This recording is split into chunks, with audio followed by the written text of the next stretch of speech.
الحمد لله رب العالمين،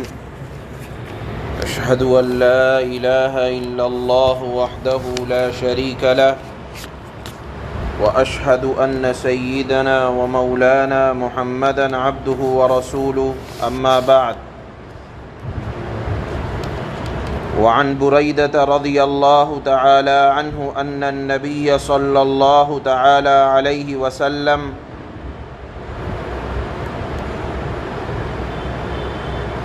كان لا يتطير،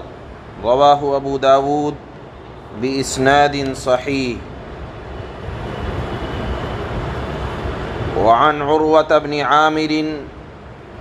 رضي الله تعالى عنه قال ذكرت الطيرة عند رسول الله صلى الله تعالى عليه وسلم فقال أحسنها الفأل ولا ترد مسلما، فإذا رأى أحدكم ما يكره فليقل اللهم لا يأتي بالحسنات إلا أنت ولا يدفع السيئات إلا أنت ولا حول ولا قوة إلا بك. اسلام کے اندر بدفعلی کوئی چیز نہیں ہے. بدفعلی کا مفہوم سمجھایا جا چکا ہے کہ کسی چیز کو کے بارے میں یہ تصور کیا جائے کہ یہ چیز میری زندگی میں غلط اثر ڈالے گی. اس کی مثال سے سمجھایا کہ جس طرح برادران وطن اگر صبح کے وقت اپنے کام پر نکلے اور سامنے سے بلی گزر گئی یا کتا گزر گیا یا کسی جانور کو دیکھ رہے ہیں جاتے ہوئے وہ بائیں طرف گزر گیا، اب اس سے یہ فال لے رہے ہیں کہ اب یہ کام کے اندر میرے لیے خیر نہیں ہے، تو اسلام کے اندر اس کی کوئی گنجائش نہیں ہے. کوئی چیز، کسی چیز کا گزرنا یا راستہ کاٹنا یا بائیں طرف کو چلے جانا، یہ انسان کی زندگی پر کوئی اثر نہیں ڈال سکتا. اللہ کے نبی صلی اللہ علیہ وسلم کی حدیث اس پر شاہد ہے. یہ تمام کی تمام زمانہ جاہلیت کی رسمیں ہیں یا جہالت کی باتیں ہیں. ہاں، اسلام کے اندر نیک فعل لینا، کسی جملے کا اپنے مطابق اچھا گمان رکھنا، اس کی اسلام کے اندر اجازت ہے اور اس کی ترغیب بھی دی گئی ہے. مثال کے طور پر کسی بچی کو مبشرہ نام رکھ دیا اور مراد لیا جا رہا ہے کہ یہ بیٹی ہمیں جنت میں لے جائے گی. مبشرہ کے معنی آتے ہیں بشارت دینے والی، یعنی جنت کی بشارت دینے والی. اب اس سے یہ معنی مراد لیا جائے کہ اس بیٹی کی وجہ سے میں جنت میں جاؤں گا، ہمارے گھر والے جنت میں جائیں گے، تو یہ گمان رکھنا اچھی بات ہے. یا مثال کے طور پر کسی کا نام رکھا جائے طیب، مراد ہوتا ہے پاکیزہ. اب اس کا اچھا معنی مراد لینا کہ اس کی وجہ سے اس کی زندگی بڑی پاکیزہ گزرے گی اور اس کی وجہ سے گھر کے اندر پاکیزگی آئے گی، تو یہ ہے اچھا گمان لینا، مراد لینا.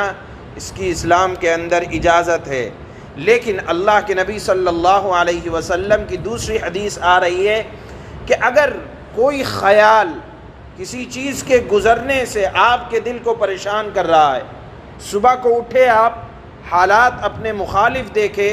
یا کسی چیز کو سمجھ رہے ہیں کہ یہ میرے مخالف ہے اور دل میں یہ بات آ رہی ہے کہ یہ کام نہ کرنا چاہیے، تو کریں وہ کام. اور ساتھ میں اللہ کے نبی نے ایک دعا سکھلائی ہے کہ جب تم کسی چیز کو ناگوار دیکھو،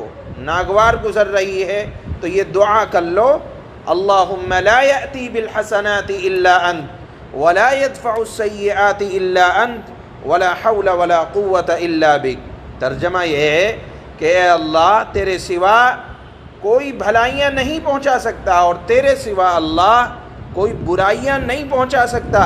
یعنی جانور کا گزرنا، بلی کا گزرنا، کتے کا گزرنا، کوے کا آ کر بیٹھ جانا، طرح طرح کے زمانہ جاہلیت میں جو بدفعلی لی جاتی تھی، اللہ کے نبی نے دعا سکھلائی کہ یہ دعا کر لو کہ اے اللہ، آپ اگر بھلائی پہنچانا چاہیں تو آپ پہنچا سکتے ہیں، آپ برائی پہنچانا چاہیں آپ پہنچا سکتے ہیں، آپ کے علاوہ نہ تو کوئی بھلائی پہنچا سکتا ہے اور نہ کوئی برائی پہنچا سکتا ہے، اور نہ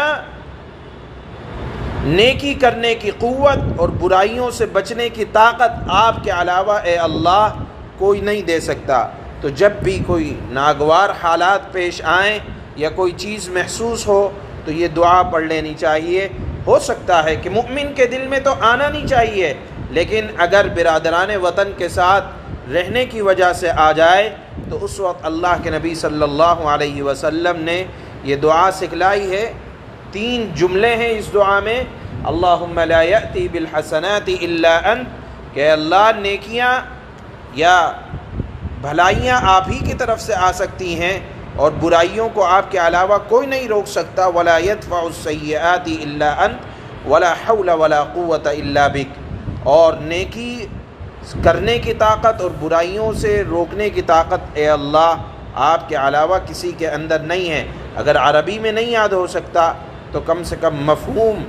اور اس کا ترجمہ ہی زبان سے دہرا لیں، اللہ قبول کریں گے۔ حضرت بریدہ رضی اللہ تعالی عنہ سے روایت ہے کہ آپ صلی اللہ علیہ وسلم بدشگونی یعنی کسی جملے کا یا کسی چیز کا برا معنی مراد نہیں لیا کرتے تھے۔ ابو داود نے اس حدیث کو صحیح سند کے ساتھ نقل کیا ہے۔ دوسری حدیث حضرت عروہ ابن عامر رضی اللہ تعالی عنہ سے ہے کہ آپ صلی اللہ علیہ وسلم کے پاس بدشگونی کا ذکر کیا گیا، بدفعلی کا ذکر کیا گیا۔ آپ صلی اللہ علیہ وسلم نے ارشاد فرمایا، ان میں سب سے اچھی چیز نیک فعل ہے، یعنی کسی جملے کا اچھا مطلب مراد لینا یہ تو جائز ہے، اس کی ترغیب بھی دینی چاہیے، اور بدفعلی کسی مسلمان کو کام کرنے سے نہ روکے۔ آپ اپنے بزنس پہ جا رہے ہیں اور کوئی چیز آ گئی تو اب رکنا نہیں چاہیے، کام کریں، لیکن ساتھ میں یہ دعا پڑھ لیں جو یہاں آ رہی ہے۔ پس جب تم میں سے کوئی شخص ناگوار چیز کو دیکھے تو یہ دعا پڑھ لے، اللہم لا یأتی بالحسنات الا انت ولا يدفع السیئات الا انت ولا حول ولا قوة الا بک۔ اے اللہ تیرے سوا کوئی بھلائیاں نہیں پہنچا سکتا، اے اللہ تیرے سوا کوئی برائیاں نہیں ٹال سکتا، اور اے اللہ برائیوں سے بچنا اور نیکی کرنے کی طاقت کا ہونا تیری ہی توفیق سے ممکن ہے۔ امام ابو داود نے اس حدیث کو بھی صحیح سند کے ساتھ نقل کیا ہے۔ سبحان اللہ و بحمدہ، سبحانک اللہم و بحمدک، نشہد ان لا